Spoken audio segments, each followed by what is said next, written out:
ಆತ್ಮೀಯರೇ, ಈ ವಿಡಿಯೋನ ನನಗೆ ಯಾರೋ ಒಬ್ರು ಕಳಿಸ್ಕೊಟ್ರು. ಪ್ರತಿಯೊಬ್ಬ ಪೋಷಕರು ಕೂಡ ಈ ವಿಡಿಯೋವನ್ನು ನೋಡಲೇಬೇಕು ಆತ್ಮೀಯರೇ. ಕಾರಣ ಇದೆ. ಮೊಬೈಲ್ ಗೀಳು ಅನ್ನೋದು ಎಷ್ಟು ಅಪಾಯಕಾರಿ ಅನ್ನೋದನ್ನ ನೋಡಿ. ಮಕ್ಕಳ ಮನಸ್ಥಿತಿಯನ್ನು ನೋಡಿ. ತಾಯಿ ಊಟ ಮಾಡು, ಮೊದಲು ಮೊಬೈಲ್ ನೋಡಬೇಡ, ಹೋಮ್ವರ್ಕ್ ಮಾಡು ಅಂತ ಹೇಳ್ತಾ ಇದ್ದಾಳೆ. ಒಂದಷ್ಟು ಅದ್ಲಿಸ್ ಕೂಡ ಇದ್ದಾಳೆ. ಹದ್ಲಿಸ್ಬಿಟ್ಟು ಹಾಗೆ ಯಾವುದೋ ಒಂದು ಫೋನ್ ಬರುತ್ತೆ, ಆ ಫೋನನ್ನು ಎತ್ಕೊಂಡು ತಾಯಿ ಮಾತನಾಡ್ತಾ ಇರ್ತಾರೆ. ಈ ಓದ್ತಕ್ಕಂಥ ಮಗು ತನ್ನ ಸ್ವಂತ ತಾಯಿ ಕೊಟ್ಟಂಥ ಶಿಕ್ಷೆ ಅಂತ ಅಂದ್ಕೊಂಡು ಮನಸ್ಸಿನಲ್ಲಿ ಕುದೀತಾ ಇರುತ್ತೆ. ಎಂತಹ ಕೆಟ್ಟ ಮನಸ್ಥಿತಿ. ಮೊಬೈಲ್ ನೋಡೋದೇ ಸರ್ವಸ್ವ ಅಂತ ತಿಳ್ಕೊಂಡು ಈ ಮಗು ಯೋಚನೆ ಮಾಡ್ತಾ ಇರ್ತಾನೆ. ಹತ್ತ ಕಡೆ ತಾಯಿನೂ ನೋಡ್ತಾ ಇರ್ತಾನೆ. ಎಂತಹ ಕೆಟ್ಟ ಆಲೋಚನೆ ನೋಡಿ.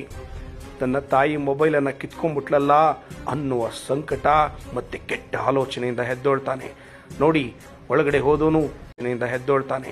ನೋಡಿ, ಒಳಗಡೆ ಹೋದೋನು ಅತ್ಲಿಂದ ಬ್ಯಾಟನ್ನು ತಗೊಳ್ತಾನೆ.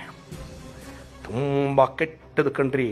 ಬ್ಯಾಟ್ ತಗೊಂಡು ತನ್ನ ಹೆತ್ತ ತಾಯಿಗೆ ರಪಾರ್ ಅಂತ ಬಡದೇ ಬಿಟ್ಟ ಕಣ್ರಿ. ಪ್ರಜ್ಞೆ ತಪ್ಪಿ ಆ ತಾಯಿ ಬಿದ್ದೇ ಹೋದ್ಲು, ಸತ್ತೋದ್ಲು ಗೊತ್ತೇ ಇಲ್ಲ. ಮತ್ತೆ ಈ ಮೊಬೈಲ್ ತಗೊಂಡು ಆ ಮಗು ಗೇಮ್ ಆಡೋದಕ್ಕೆ ಶುರು ಮಾಡ್ತಾನೆ. ಎಂತಹ ಸಮಾಜ!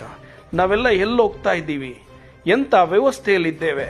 ಪುಟ್ಟ ಮಕ್ಕಳನ್ನು ಇಷ್ಟೊಂದು ಕ್ರೂರವಾಗಿ ಈ ಮೊಬೈಲು ಬಳಸ್ಕೊಳ್ತಾ ಇದೆ ಅಂದರೆ ಎಂಥ ವ್ಯವಸ್ಥೆಯಲ್ಲಿ ಬದುಕ್ತಾ ಇದ್ದೇವೆ ಆತ್ಮೀಯರೇ.